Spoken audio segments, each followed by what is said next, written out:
Good morning बच्चों। आज हम अकबर और बीरबल की कहानी का अगला भाग पढ़ेंगे।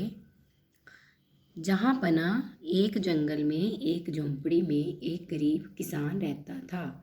जब बीरबल ने अकबर को कहानी सुनानी शुरू की तो उसने कहा कि एक जंगल में एक झोंपड़ी में गरीब किसान रहता था।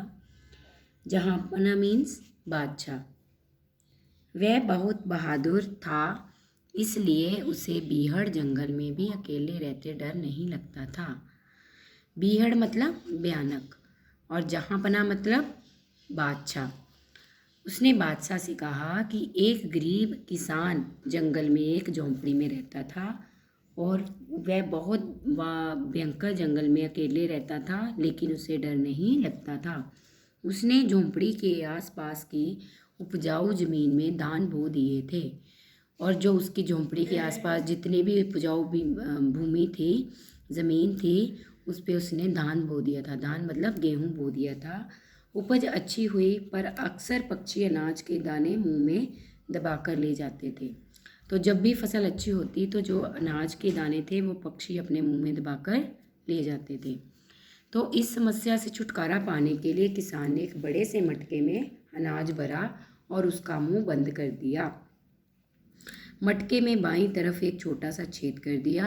अब एक पक्षी आया और छेद के अंदर से अनाज के दाने अपनी चोंच में दबाने की कोशिश करने लगा।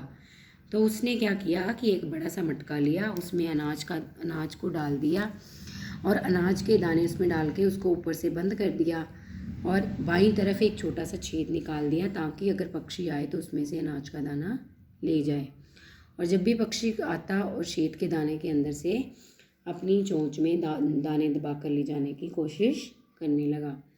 तो बादशाह ने बीरबल से पूछा, अकबर ने बीरबल से पूछा, फिर क्या हुआ? फिर क्या? उससे बहुत कोशिश करनी पड़ी। आखिर में छेद कुछ बड़ा हुआ और उसकी चोंच में एक दाना आ गया।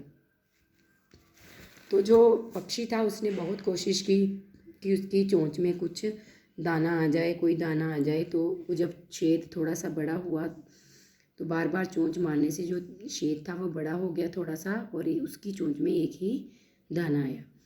तो आगे से बीरबल को अकबर ने कहा, फिर क्या हुआ? तो बीरबल ने कहा, फिर वह उड़ गया। फिर क्या हुआ?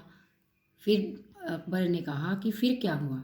तो फिर बीरबल ने कहा, फिर दूसरा पक्षी आया, उसने भी बहुत कोशिश की पर छेद बहुत छोटा था। फिर क्या हुआ? तो राजा ने फिर से प्रश्न पूछ लिया, फिर क्या हुआ? फिर काफ़ी प्रयत्न के बाद अंत में भी दाना लेने में सफल हो गया। तो फिर क्या हुआ? तो इस तरह बीरबल बार बार उसको जब बोलते कि जो पक्षी था वो दाना लेने में सफल हो गया, तो फिर राजा जो बादशाह था वो कहता कि फिर क्या हुआ? उसने फिर से वही प्रश्न किया। तो फिर बीरबल ने कहा, फिर तीसरा पक्षी आया, वह भी छेद में चोंच डालने की कोशिश करने लगा। बीरबल तो फिर जो राजा अकबर थे वो हैरान होकर पूछते कि आखिर कितने पक्षी आएंगे दाना लेने? तो बीरबल ने कहा, महाराज अभी तो 3 ही आए हैं, कुल मिलाकर 525 पक्षी पेड़ पर बैठे हैं। तो आखिर ये दाना कब लेना कब छोड़ेंगे? तो अकबर ने कहा कि अब ये दाना लेना कब छोड़ेंगे?